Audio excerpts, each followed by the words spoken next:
A brilliant digital freelancer, perhaps the best designer in their network, was drowning in success. They hit every deadline, delivered flawless work, and their clients loved them. Yet they were trapped, constantly anxious about where the next project would come from. They realized they had perfected the art of doing the work, but had failed to learn how to build the business. The real difference isn't in your skill, it's in how you think. The worker, the freelancer, says, "Tell me the specs for the next gig." The leader, the entrepreneur, asks, "What system will bring the right gigs to me?" That one shift changes everything. Today, let's explore the deep and life-changing wisdom of Jim Rohn as I recall the moments he shared these truths with me. I remember early in my own journey, I thought that hard work, pure relentless effort, was the key to financial freedom. I was that freelancer. I worked the long hours. I answered emails at midnight. I did everything by the book and kept every promise. My technical skill was my shield and my sword. But one day it struck me, with the force of a cold wave. I was working hard in the system, but not on the system. I was producing results for clients, but not direction for my own life. It's a terrible trap, one so many talented professionals fall into, especially in this new digital economy. We mistake motion for leadership. The sound of email notifications is a constant, sharp ping echoing in the quiet room, a sound that promises income but delivers adrenaline and anxiety. The glare of the monitor in the pre-dawn hours, the scent of stale, bitter coffee becoming the only perfume. This wasn't freedom. It was a high-paying cage built by my own efficiency. I was so focused on the next task that I never stopped to question the structure of my work. My internal monologue was a constant loop. Just finish this one project, then you'll have a buffer, then you can rest. But the rest never came. The buffer was never big enough. The anxiety always returned. Leadership, as Jim Rohn always made it a point to remind us, starts in thought. It's not about authority over others, it's about clarity for yourself. The critical question is not, how can I get all these client projects done? That is the worker's question. The leader's question is, what must be done first to build something that lasts, and why? The freelancer's focus is efficiency. The entrepreneur's focus is effectiveness. One polishes the ladder, making sure they're the best-in-class designer or coder, the fastest, the most reliable. The other, the leader, makes sure that ladder is leaning against the right wall. What's the use of being the best freelancer in the world if you're building someone else's dream at the expense of your own peace of mind? If you think like a worker, like a freelancer just taking gigs, you become dependent on direction.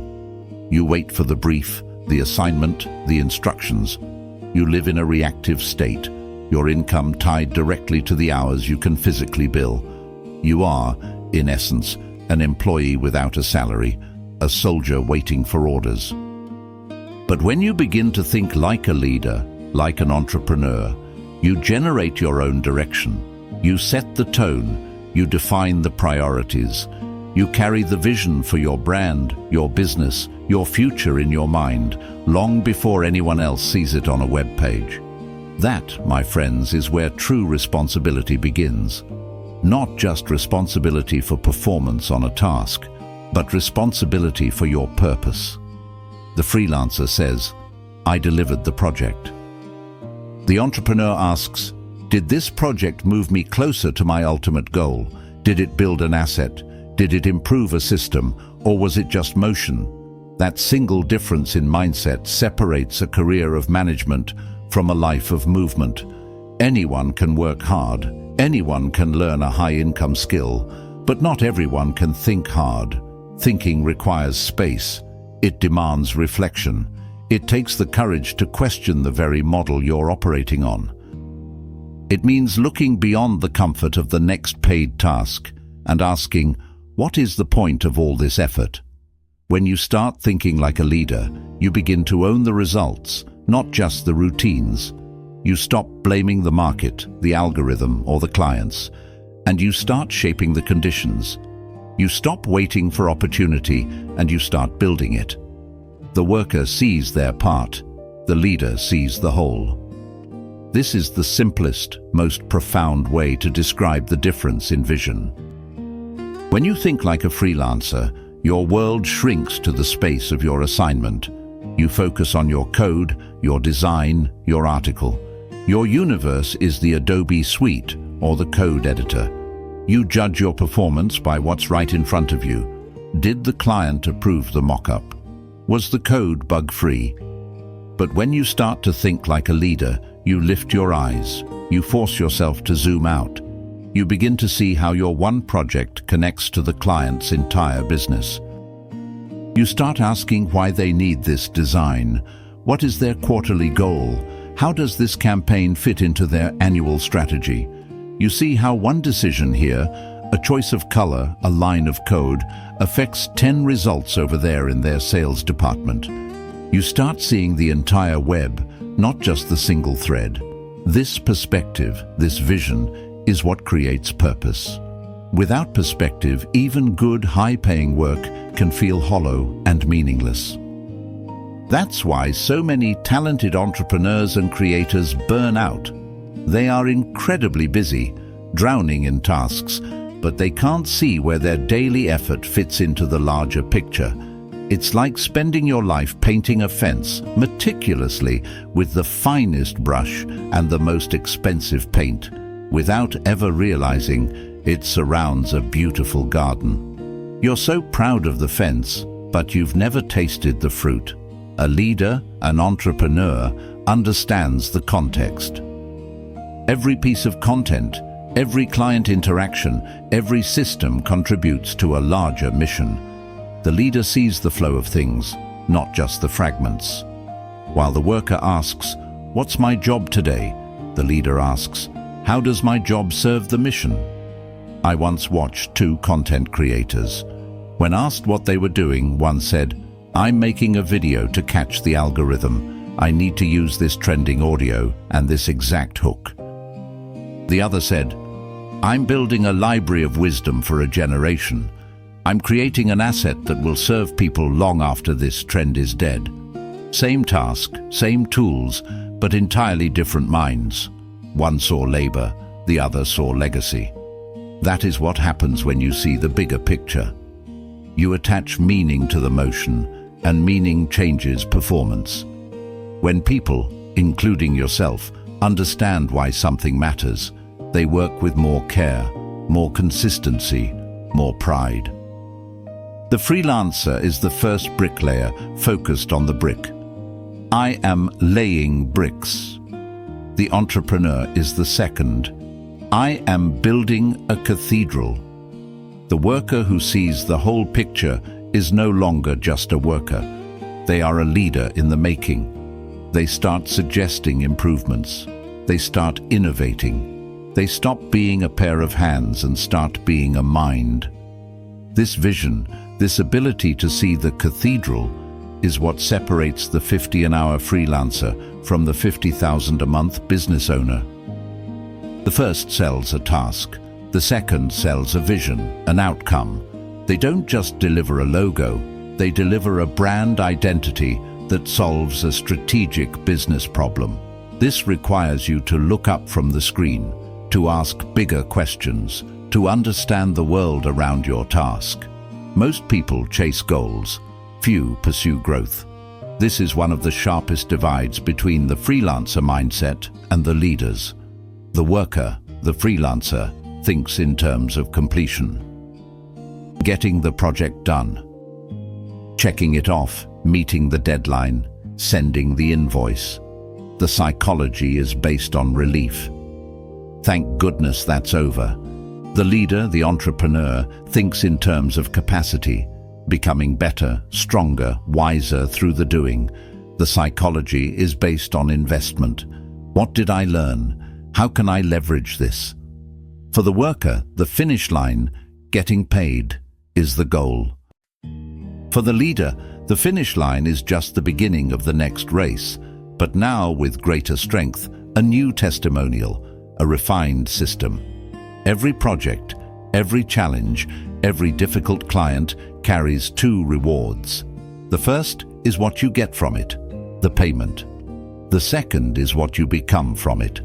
The worker focuses only on the first. They are a mercenary, trading time for money. The leader values the second. They are an investor, trading time for capacity. I remember a talented writer who hit every sales target for his clients. His copy was brilliant, yet year after year, he was stuck in the same position, anxious about the feast or famine cycle. He didn't realize that goals alone don't promote you. Growth does. You can meet every target and still remain the same person you were when you started, just more tired. You can be the same skilled writer, just with a bigger bank account and higher blood pressure. Leadership requires a different question. Not, did I complete it? But, did I grow by doing it? When you think like a worker, you build a resume. When you think like a leader, you build a foundation. A resume lists what you've done. It's a record of the past.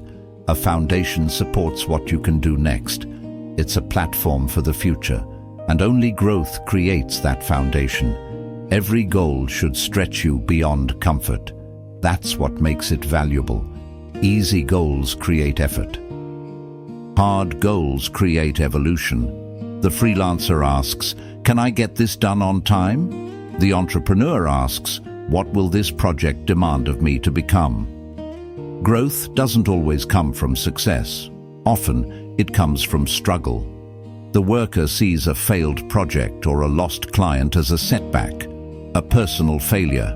Their ego is bruised. They blame the client, the platform, or themselves. The leader sees it as feedback. It's just data. That's why leaders recover faster. They don't have time for a failure hangover. They extract the lesson and reinvest it immediately into their process. Why did we lose that client? Our onboarding was weak. Let's fix the onboarding system. If this lesson speaks to you, if you've ever felt stuck trading time for money, write in the comments, I am a builder, not just a doer. A worker finishes a project and looks for rest. A leader finishes a project and looks for reflection. What went right? What could improve? How can this experience strengthen the next effort? That review process, that personal audit, builds maturity. When you build your thinking around growth, goals just become checkpoints, not endpoints.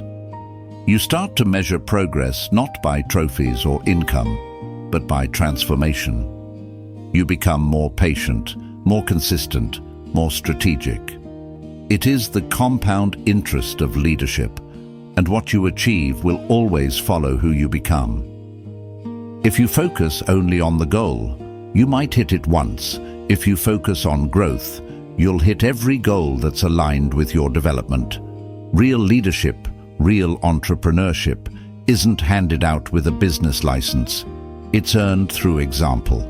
Authority might get you a client for a day, but influence earns you a community for a lifetime. A worker, a freelancer, often depends on instruction. Tell me what you want, and I'll do it. Their value is in their obedience and their skill. A leader, an entrepreneur, depends on inspiration. Watch what I am building, and you'll want to be a part of it. Their value is in their vision and their conviction. The first moves people by command, by the contract. The second moves people by conviction. That is the difference between power and presence.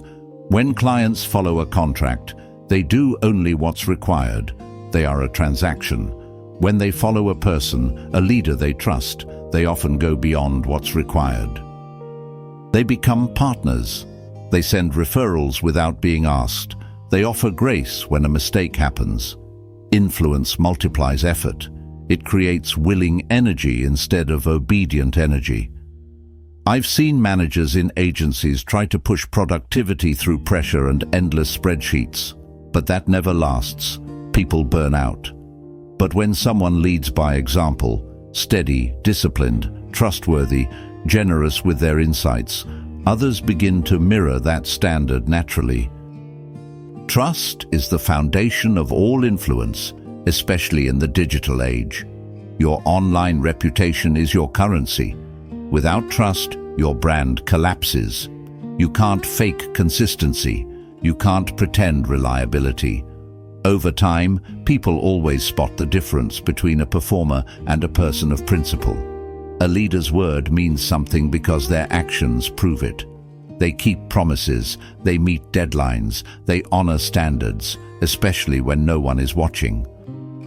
That quiet integrity builds invisible authority. You don't need to announce your leadership. It shows in how you carry yourself, how you treat your clients, how you respond under stress. People can sense steadiness. They can feel the discipline. They can recognize a business built on order instead of impulse. That's influence.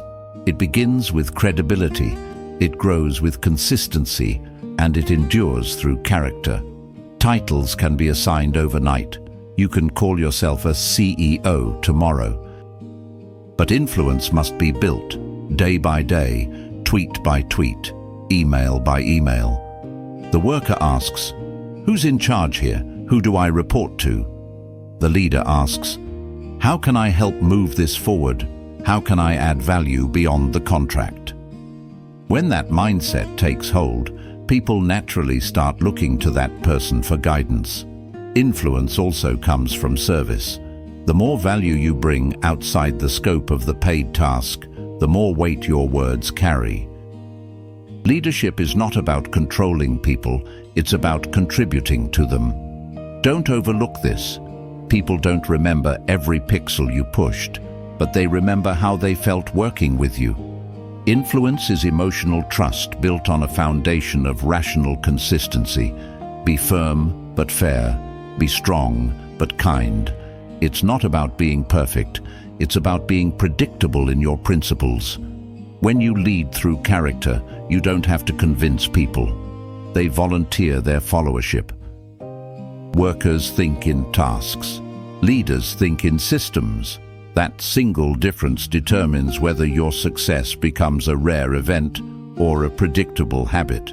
A task mindset says, "Let's get this project done." A systems mindset asks, "How can we make sure projects like this get done perfectly every single time, even without my direct effort?" The freelancer relies on personal effort. The leader relies on structure. Effort is personal. It burns out.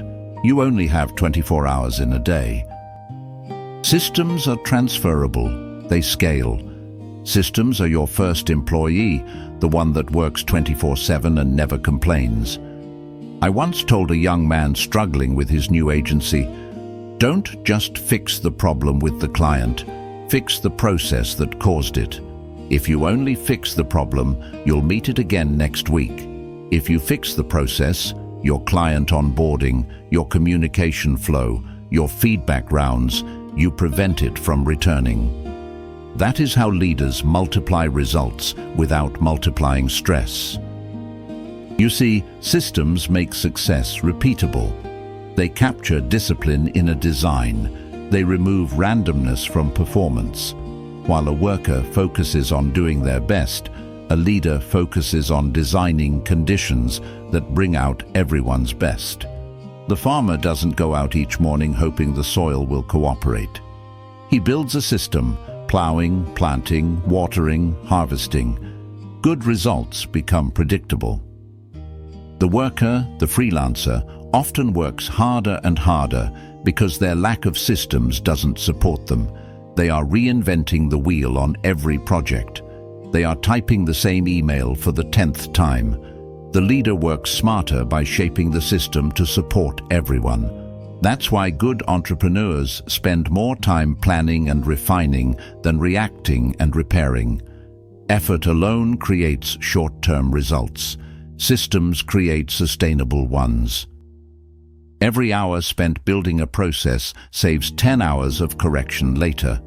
The leader knows that structure is not limitation, it is liberation. It frees your mind from chaos so your energy can flow toward progress.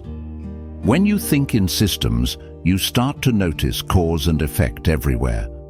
What led to this client's confusion? What triggers that common question? How can this flow be improved? That curiosity transforms your operation from a craft into a mastery. Leaders aren't content to solve the same problems twice. They build mechanisms, checklists, templates, software, automations that make solutions permanent. Workers look for efficiency in tasks. Leaders look for efficiency in design. And here's a key insight. A system doesn't have to be complicated to be powerful. A simple checklist, a daily rhythm, a saved email template, a dedicated folder structure, all are systems when applied with consistency. Simplicity is strength. If you want to grow your influence and your income, start by building small systems around your own habits. Don't rely on motivation. Design reliability. Structure your priorities. Automate what can be repeated, so your mind stays free for strategy. That's what separates leadership from labor. Workers depend on willpower. Leaders depend on order. Workers respond. Leaders anticipate. This is one of the quietest but most powerful distinctions. A worker waits until something happens. A client complains. The algorithm changes. A competitor launches and then acts. A leader looks ahead, prepares, and acts before the moment demands it. The worker lives by reaction. The leader lives by readiness. And readiness is the foundation of calm confidence. Most of the time, what we call a crisis in our business is simply the result of not thinking far enough ahead. I saw this happen to a gifted freelancer. She was the best at her craft. But she was 100% reactive. She was so busy doing the work for her biggest client, she never anticipated that the client's industry was shifting. A new technology emerged. The client's needs changed. They didn't tell her they were changing. They just started looking. By the time she realized it, they had already signed with another agency, one that had anticipated the trend and presented a new solution. She was blindsided. But was it a surprise or a failure to anticipate? You don't have to predict the future to prepare for it. You just have to understand patterns. Life repeats. Problems have cycles. Opportunities have signals. The leader learns to read those signals early. When you live in reaction, every day feels urgent. Your inbox is your boss. When you live in anticipation, every day feels strategic. You are the boss. The worker spends energy catching up. The leader spends energy staying ahead.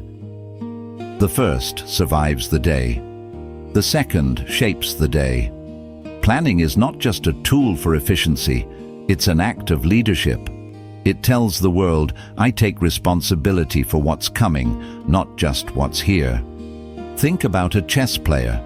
The beginner looks only at the piece in front of them. The master looks 5 moves ahead. Leadership is mental chess. It's thinking beyond the immediate gig, anticipating consequences, and positioning wisely. The worker focuses on the next task. The leader studies the trend. The worker handles symptoms. The leader studies causes. One stays busy, the other stays prepared. Anticipation doesn't mean paranoia. It means awareness. The leader stays alert without being anxious. They train their mind to look for clues, shifts in momentum, changes in tone in a client's emails, new opportunities emerging on the horizon. Then they act early, while others are still deciding whether to act at all. Preparation gives you power. It gives you the ability to respond with purpose instead of panic. The worker says, I didn't see that coming. The leader says, I planned for this possibility. That's why some people seem lucky. They simply think further ahead. A leader's strength lies in this foresight. While others are reacting to change, the leader is already adjusting to what's next. It's not magic, it's attention. The leader asks, what could go wrong? Not out of fear, but out of respect for reality. That question builds resilience. When you expect challenge, you prepare capacity. And when you prepare capacity, you move through life with quiet strength.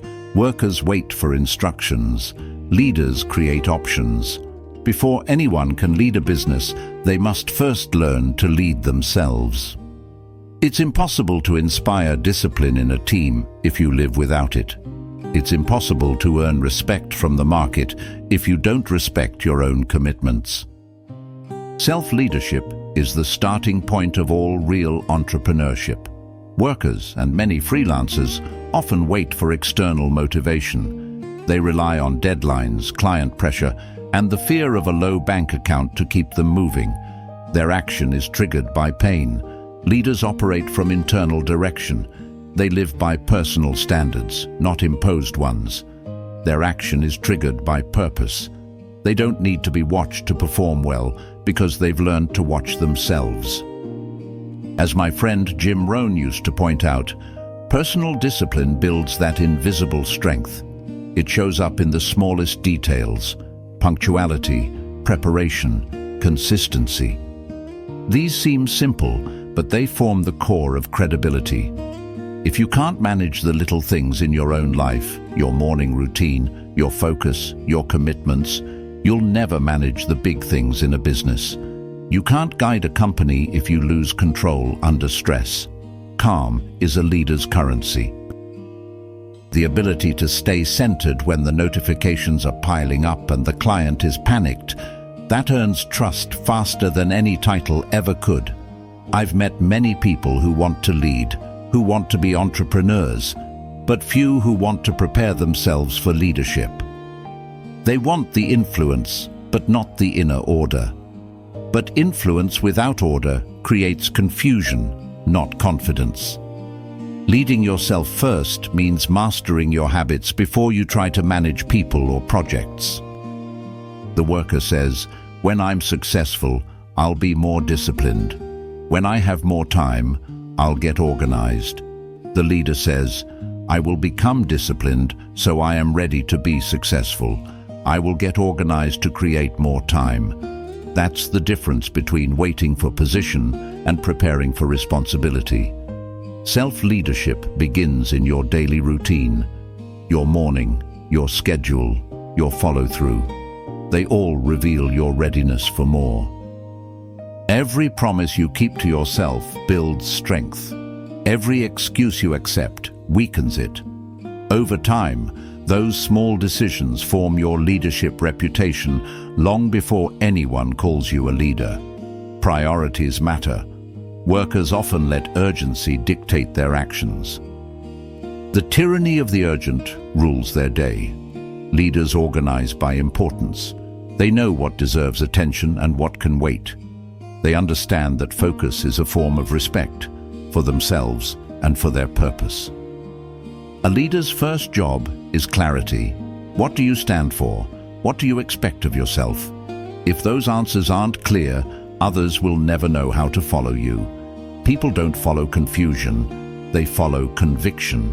When you manage yourself well, you set a silent example. Others begin to adjust their behavior just by observing yours. That's how influence begins. It's not about being above anyone. It's about being ahead in discipline, in composure, in example.